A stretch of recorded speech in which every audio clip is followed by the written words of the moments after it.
You're listening to a podcast from the South China Morning Post.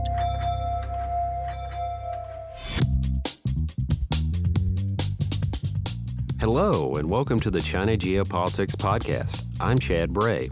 The old proverb, when it rains, it pours, is feeling particularly relevant today as Hong Kong is getting drenched with the tail end of a typhoon. But that's not the only storm that seems to be whipping around us.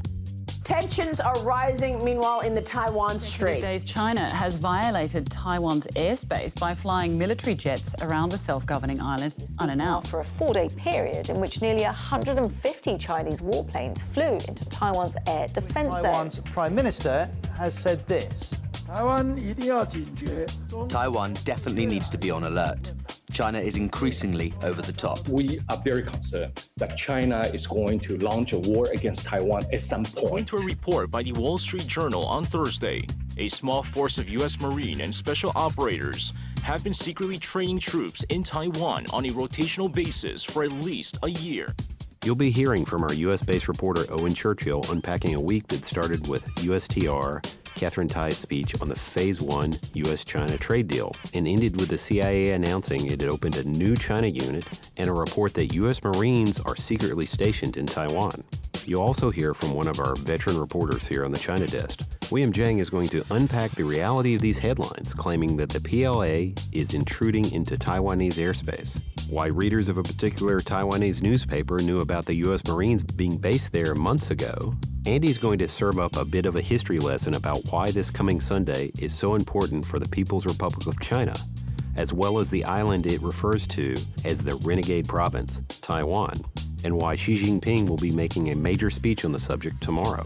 And Finbarr Bermingham will be joining us from our Brussels bureau to unpack this week's major summit meeting of all the leaders of the 27 nations that make up the European Union. Initially, it was going to be a crisis meeting about China, but apparently it got all very Aukus. So, as a former Nobel Literature Prize winner said, once upon a time, how much do I know? To talk out of turn, you might say that I'm young, you might say that I'm unlearned. On with the show. We have Owen Churchill joining us from our informal West Coast Bureau. Hello and welcome, Owen. Hey, Chad. Good to be here. Now, we started this week off with a speech from the U.S. Trade Representative, Katherine Tai. This podcast started out as the U.S.-China Trade War as its title. So what was your takeaway from her speech? Well, it was highly anticipated. It's been, 8 months since the USTR, like a lot of other agencies, started this China review. And what we ended up getting was actually not much in terms of new substance. And in fact, we reported at the Bureau on a few disappointed experts who were left kind of wondering, well, what was new here? And one of them said, if this speech had come in February as a kind of forward-looking speech, situating the administration, then it would have been very welcome. But 8 months down the line, it didn't offer any sense of what its specific findings were in the review. So some of the takeaways were that, well, in effect, the tariffs are, for now, going to stay in place. There will be some targeted tariff exemptions that they're going to roll out. They'll essentially be reinstating exemptions that were put in place by the prior administration, but expired at the end of last year. There was also some news that Katherine Tai, the USTR, will be engaging with Liu He in the coming days. That may be happening this week. But even that, we should take that with a grain of salt because they are contractually obliged under the Phase 1 trade agreement that was inked last year. They are contractually obliged to connect every 6 months, I believe it is. For me, what the most significant outcome, that all aside, the most significant takeaway was that officials are basically signaling now that they're not intending on pursuing Phase 2 negotiations. And some officials that spoke to us ahead of Katherine Tai's announcement, they said, we hope that China will change. We hope that China will make reforms on things like industrial policy, on subsidies, and so on. But we actually don't expect them to. Nothing's changed in the past, however many years since the trade war began. Why would it change now? So there's a sense now, especially since they confirmed that there are no Phase 2 talks set to take place, there's a sense, I feel, that they're not seeking so much to change the status quo as adapt to the status quo. And they're planning to do that by shoring up US resilience, diversifying supply chains, getting closer to allies. So those are the things we should be expecting to be played up over the coming months, I would say. Yeah, and as part of the speech, one area we wanted to focus in on, it was talking about this Phase 1 deal, which was signed between China and the U.S. under the Trump administration, which at this point feels like a decade ago, but really is not that long ago. And it was supposed to commit China to buying an extra $200 million worth of products. How's that working out? Well, one thing that Katherine Tai said in her speech was that they have seen some signs of progress, and they have seen some areas of the US economy benefit from the Phase 1 deal. But critically, she said that in general, China has not lived up to its commitments under the Phase 1 deal. And as you said, the Phase 1 deal primarily focused on purchases.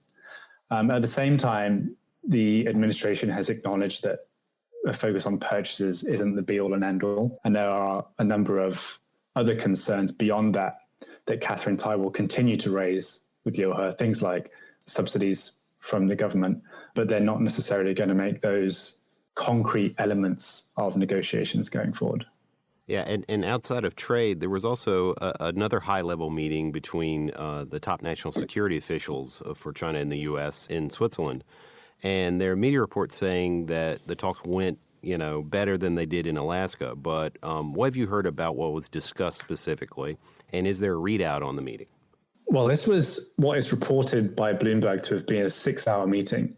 So there was certainly a lot to be said by both sides.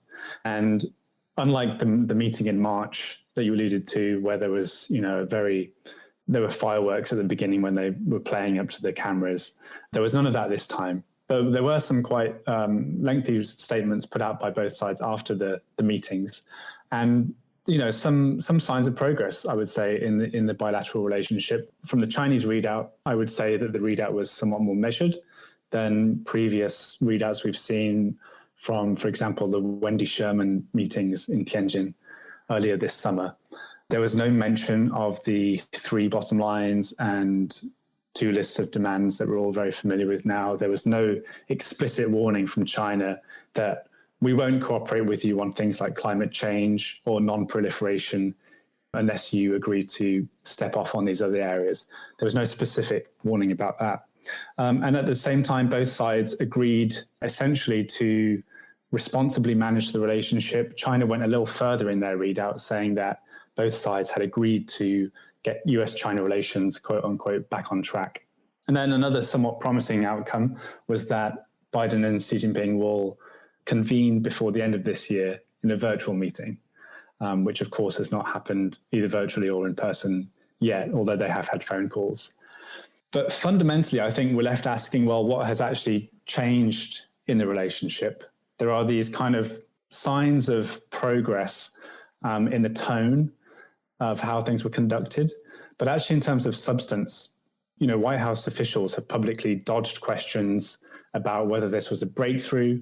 And if we look at the underlying issues, apart from the release of Meng Wanzhou and the 2 Michaels last month, there's not really any public evidence that things are easing up on any of the fronts, like on trade, on human rights, and Xinjiang, on Hong Kong.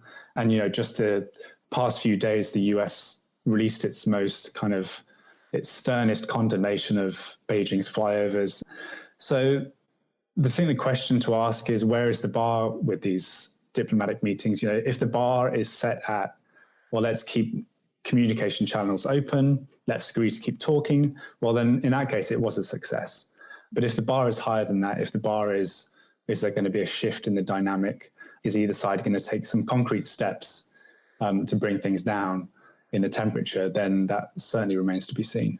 We're all looking forward to the chat roulette between Xi and Joe Biden, but there's nothing that really takes the temperature down in the room, other than an announcement from the CIA. And tell us about your latest report on sort of their new China unit.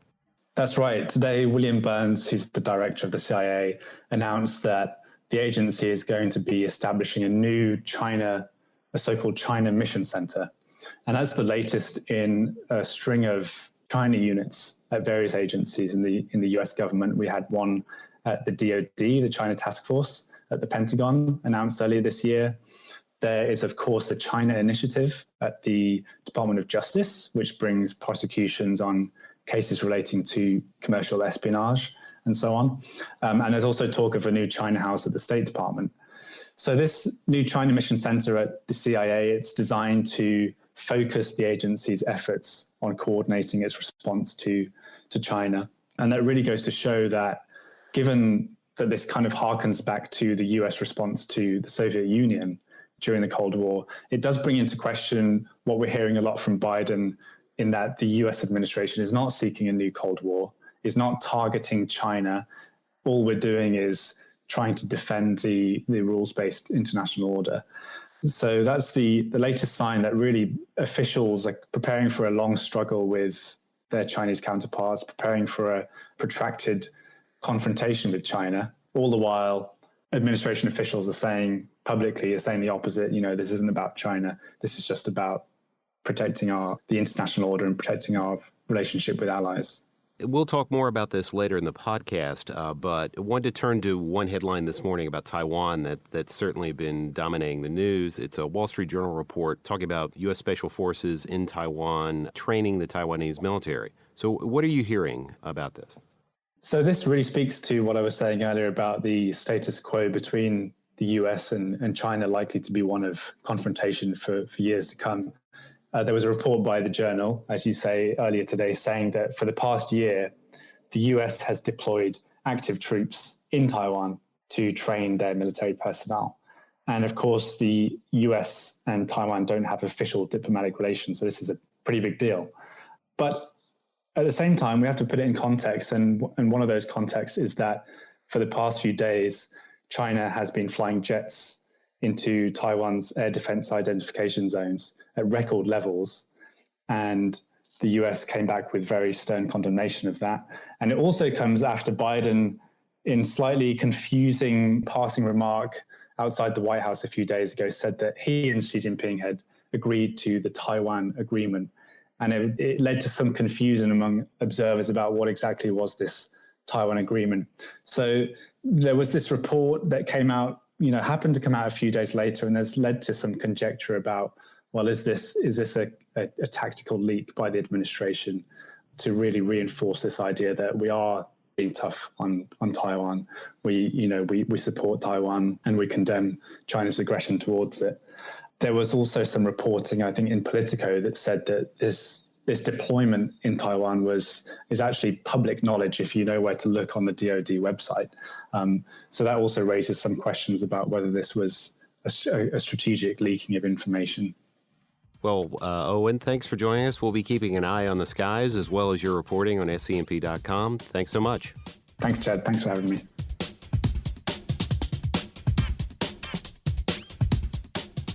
William Zheng is one of our senior journalists here working on the China desk at the South China Morning Post. William, thanks for joining us. Good morning. Hi, good morning. This is a stormy morning, and we are talking about a stormy issue. The stormy issues, stormy seas. This week we've seen a marked increase in PLA activity over what's called Taiwan's Air Defense Identification Zone, the ADIZ. But it's not being reported like that by much of the Western media. Can you sort of explain the difference between the zone and sort of actual Taiwan airspace? Right. Actually, the first step should be go Google ADIZ map around Taiwan. You will see that a lot of overlapping. And Taiwan's ADIZ is far stretching beyond the middle line of the strait, where usually that's the consensus where you don't step into. The PLA has been refrained to cross the middle line of the strait. But on the southeast side and the southwestern side, these are the two key channels where the US and Japanese submarines goes into South China Sea.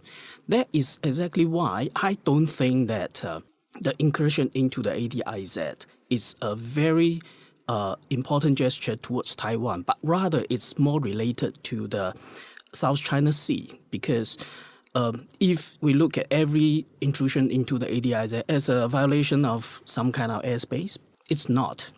Yeah, just a reminder that Taiwan has drawn its ADIZ too ambitiously. It actually stretched into mainland Chinese provinces, into Fujian and Zhejiang. So technically, any Chinese warplane flying up from Fujian's military airport or Zhejiang's military airport, it's a violation, it's an intrusion. Instead, I would suggest that we should focus on our attention to whether it fly across the middle line of the strait, which is considered much more sensitive, and that's more towards Taiwan. And if you ask me, the reason so-called huge intrusion is more a response to the joint naval drill in the South China Sea, where 3 carriers, right, 2 from the US and 1 from the United Kingdom, are having a joint exercise there. And by the composition of the Chinese PLA's Air Force, we can see that actually they flew a lot of bombers capable of carrying huge, long-range anti-ship missiles, including the F-16, which is also primarily an anti-ship aircraft. If they are going towards Taiwan, or they are like having any intention on Taiwan, they don't need that kind of capability. Instead, it should be carrying more air-to-ground missiles and having the better suppression capabilities and all that.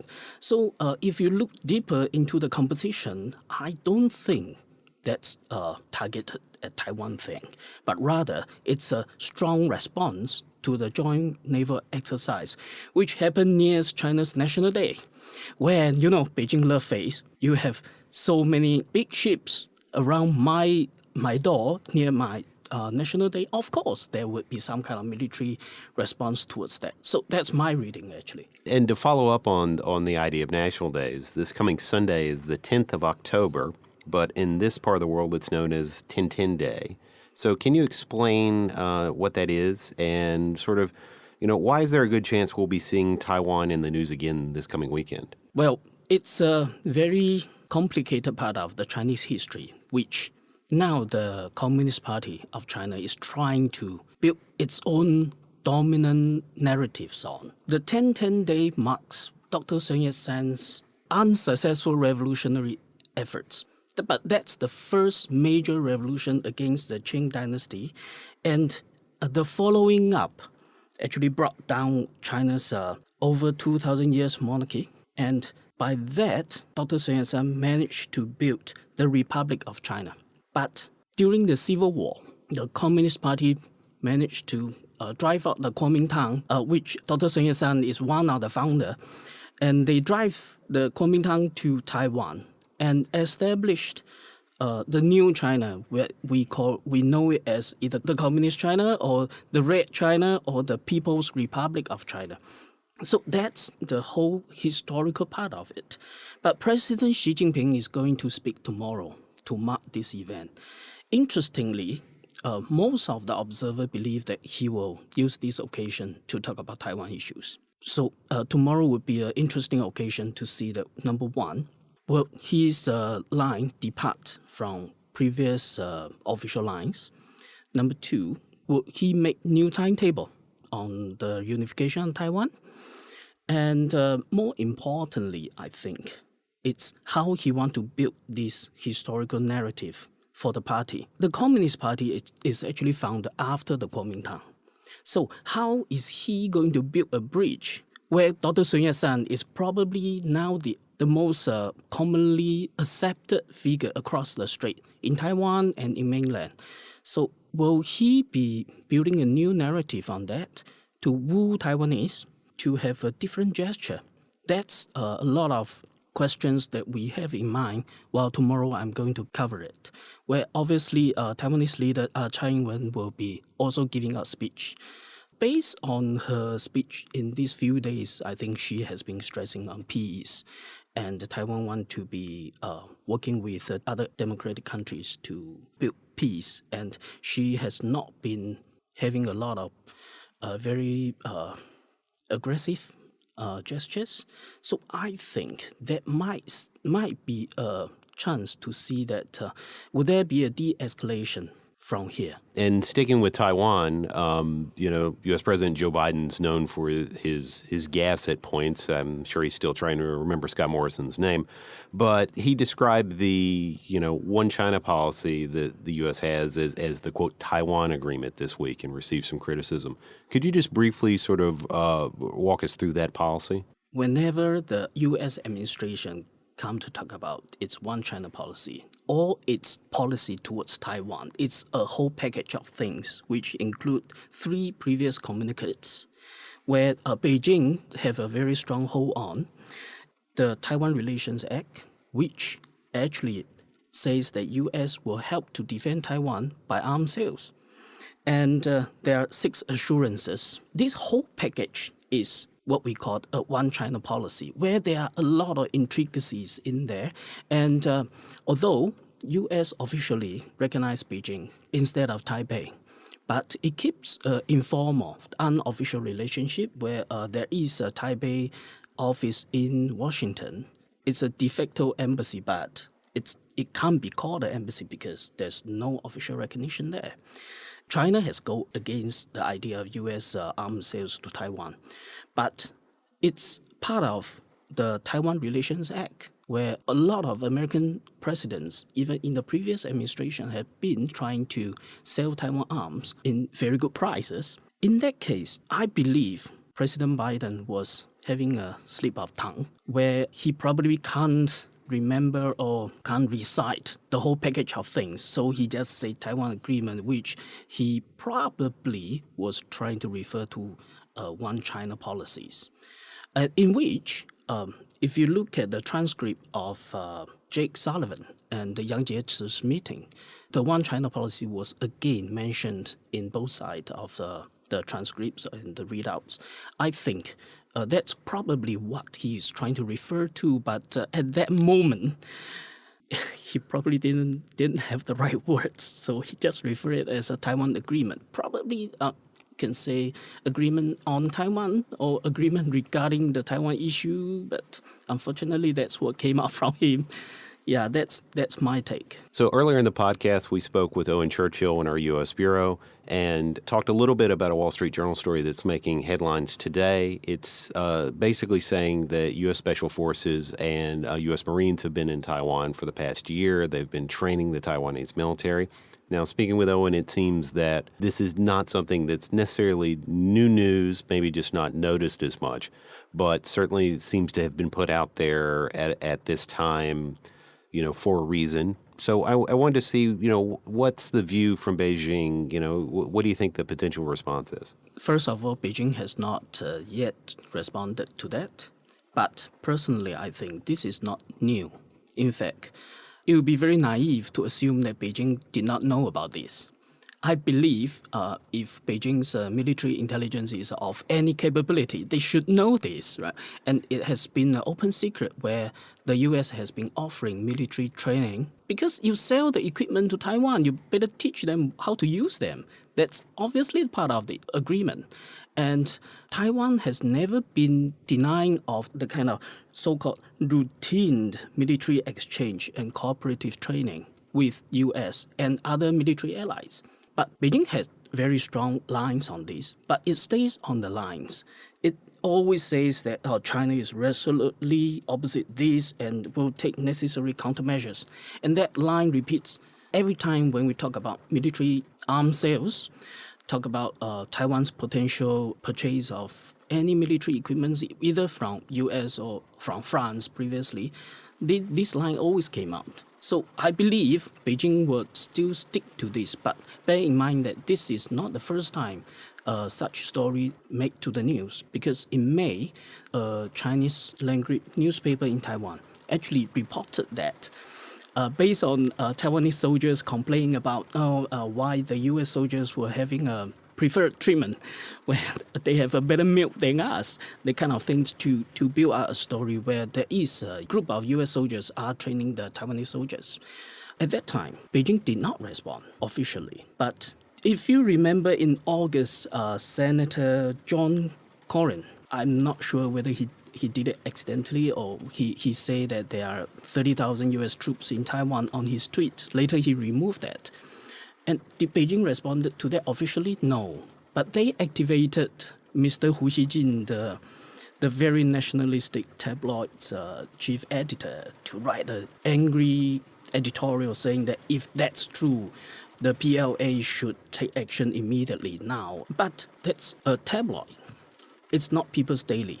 So Beijing has been quite smart in managing this kind of response. First, they will use Hu Xijin and his equivalent to air their unhappiness or anger. But yet, they never brought such lines into People's Daily, that's party's mouthpiece, or Xinhua, that's state media, that's official state media, that would represent the party and the state council's voice. Instead, they will use the so-called adjacent voices, or the slightly further away from the official voices, to give pressure to Taiwan, where most of the time you see that Beijing's State Council Taiwan Affairs Office has been sticking to its previous lines in all these issues. There has been no additional words. So every time when we are sending media inquiries about such things, we kind of expect they are officially very stern, but they did not advance from the already very stern position, in which gave us a feeling that, in fact, Beijing is, on the surface, jumping on its feet. But it knows that Taipei actually have lots of military links with many countries.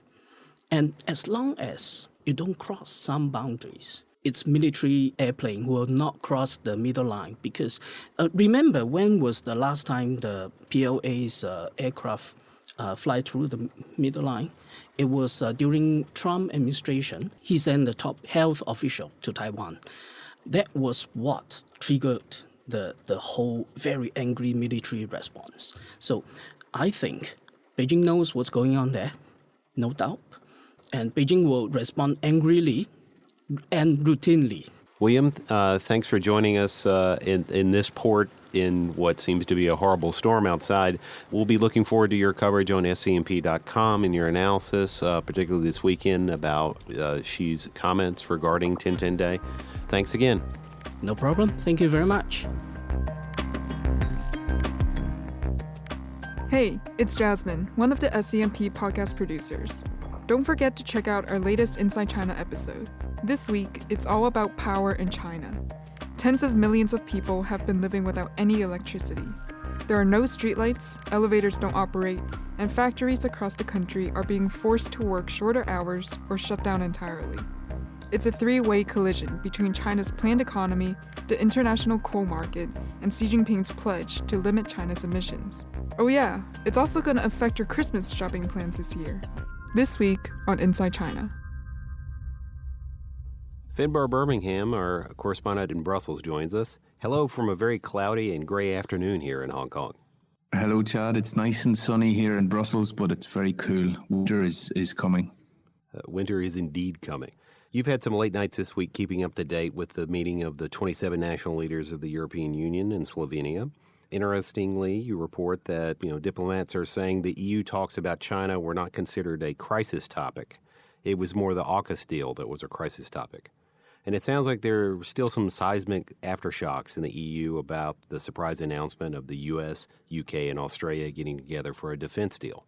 Yeah, that's right. I mean, I'll give you sort of a bit of background to this story first.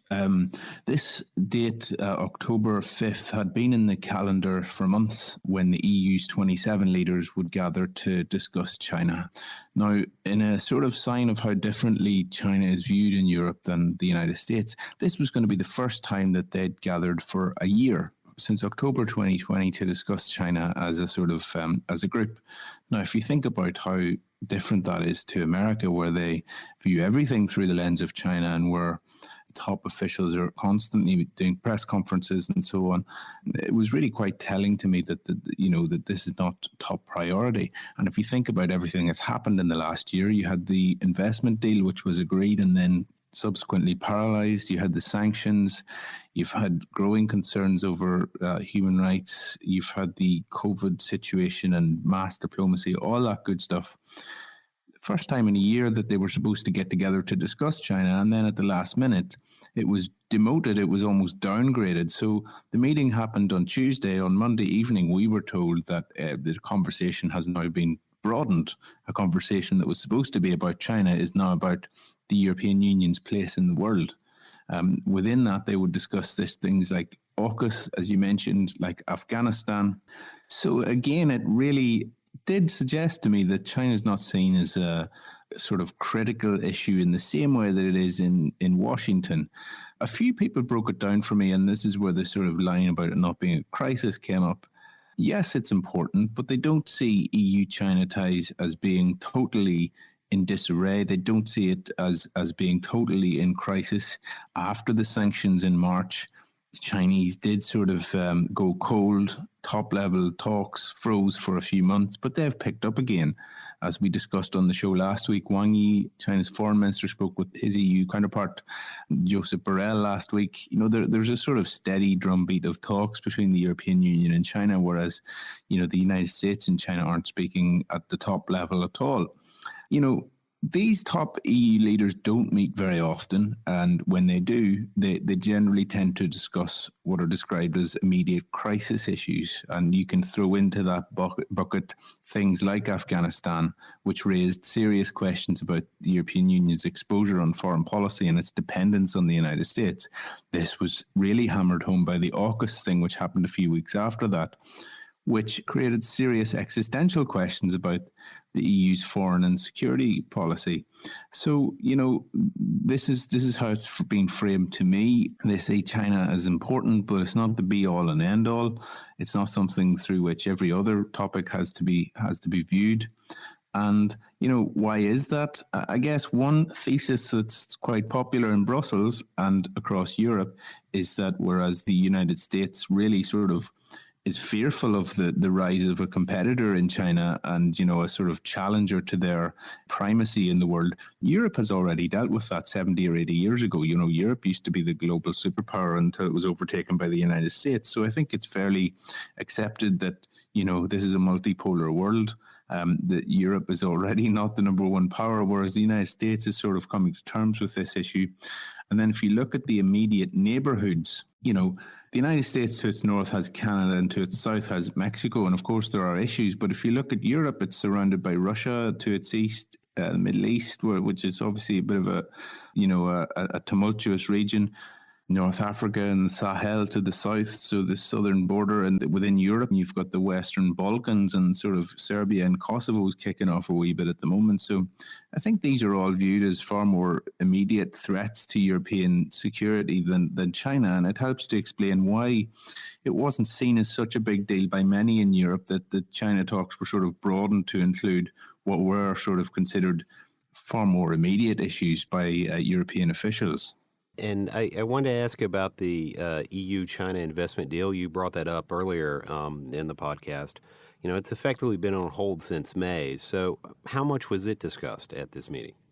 We don't know how much it was discussed. I mean, the thing about this meeting is that we're sort of going on whispers and hearsay from people who have heard this and some diplomats who happen to be on the fringes of the meeting. They didn't bring it. Nobody was allowed to bring in their phones. They wanted to ensure that there would be no leaks. Of course, there have still been some leaks, but they've been not as many as you might expect.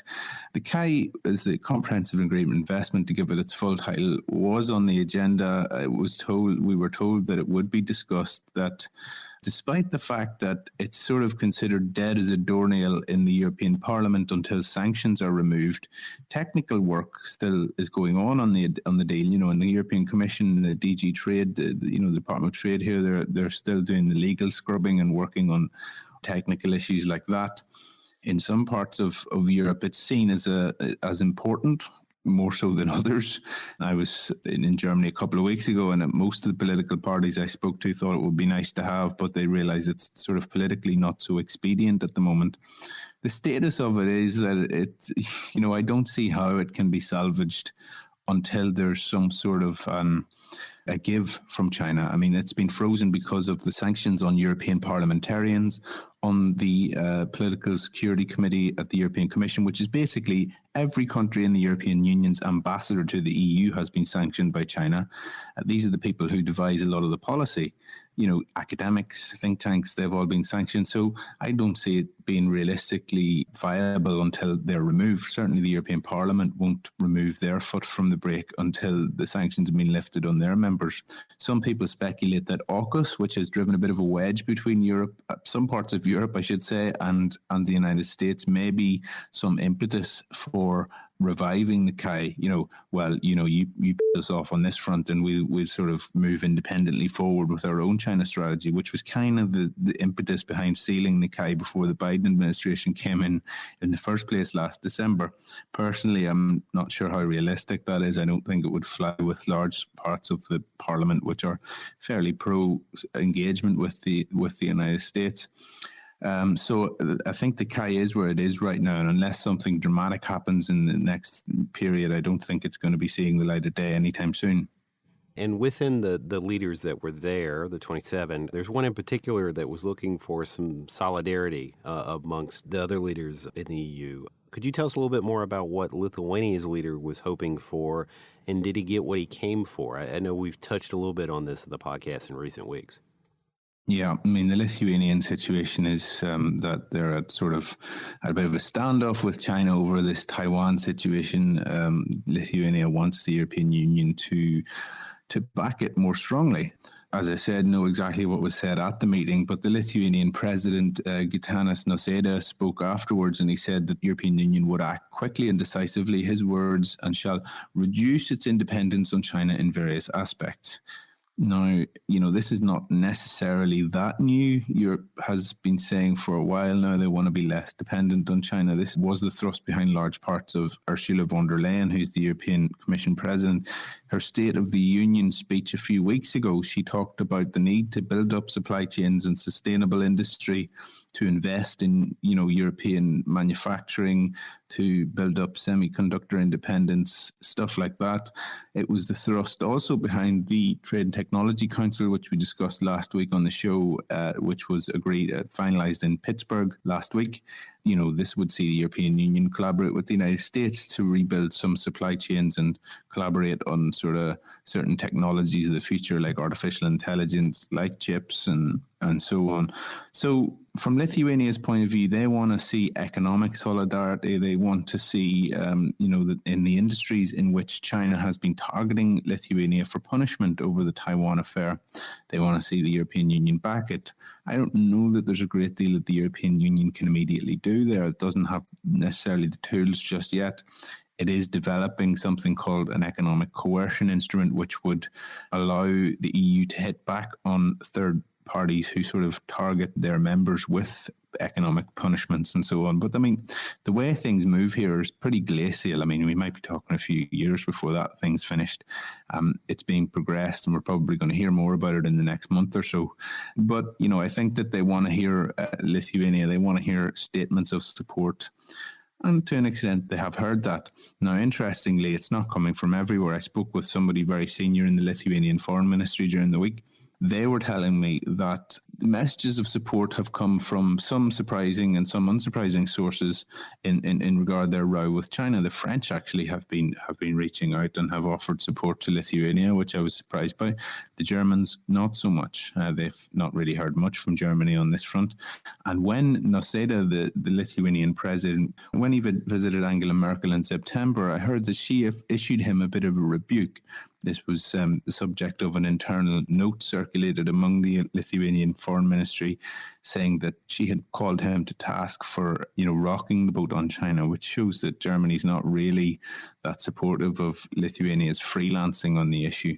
But look, we don't really know what's going to happen there. I know that Lithuania has some more irons in the fire. There's more it wants to do. Might hear more about that in the coming weeks. And just overnight, we've heard that Joe Biden and Xi Jinping are going to have a virtual summit. They're going to get together for real the first time in Joe Biden's presidency. But at the same time, the EU is seeking its own meeting with Xi Jinping. So what can you tell us about that? Just that what you said. I mean, they want to meet with Xi Jinping in some format. One of the topics at this week's meeting was how exactly should the European Union engage with China going forward, and that's a sort of logistical question as it is a sort of materialistic question. Like, they wanted to establish whether they should meet on a 27+1 basis, which would be all of the European Union's 27 member state leaders, probably plus the Commission leader, the Council leader, and the top diplomat Borrell, which would be probably pretty messy. But this is how some parts of the union want to do things. They're a wee bit fed up with the Franco-German axis, whereby Merkel and Macron go and hold their own talks with Xi Jinping, as we saw within December. We've actually seen them do that twice this year as well, although that wasn't unofficial European Union business. So there's real appetite here in Brussels to re-engage with China. They do feel like the first half of the year was sullied by sanctions, by the collapse of the investment deal, and certainly within the sort of mainstream Brussels institutes, the institutions, Charles Michel, for example, certainly wants to steady the ship. They don't want things to get any worse. They do want to, and this is a word that keeps being used to me, to re-engage. So, we are seeing appetite for that on the European front. 27 leaders all speaking with Xi. That sounds, like quite an awkward Zoom call. It sounds as though you won't really get anything done. I mean, I really don't know how the sort of maybe in an actual summit format it would make more sense. In a physical summit, this was the sort of the dream of Angela Merkel to have this Leipzig summit in September 2020. This was where they were hoping that Xi Jinping and his team would be in Germany, and they would have this big summit. And it was sort of, during the German presidency of the European Council. It was, the last sort of year of Merkel's chancellorship. Never happened, obviously, because of COVID. As we know, Xi Jinping hasn't left China since the start of last year, so it doesn't seem to me very likely that he would attend a physical summit. There's question marks about whether he's going to attend the G20, which I'm going to be at later in this month in Rome. That would be bad news, because at this meeting they're going to be preparing for the COP26, which is coming a couple of days after that in Glasgow, which, as you may know, is the huge climate summit at which they really, really desperately need to make some progress for the sake of the planet. If the leader of the second largest economy in the world is not there, yes, of course, he will have a team of capable people on the ground, but it's in negotiations, it often comes down to the top dogs and to the sort of what is said away from the negotiating table. And if the Chinese leader is only joining by a video link, I think you sort of miss a lot of that, on the fringes, on the sidelines context, what's said in the corridor before the meeting and so on. So I know that speaking to diplomats here, they're a little bit worried that if he doesn't attend, then it does stymie the potential of what can be achieved. Well, Finbarr, thanks for joining us. I understand you're going to be on a reporting trip in London next week, so good luck with that. And also make sure you have your HGV license available in case they need you to do a short haul while you're there. I think they might be desperate enough to hand the keys over to me, but I'll be there for just to have some meetings and find out what's going on in UK-China relations, something we can maybe discuss in a couple of weeks. Excellent. Thanks, Finbarr.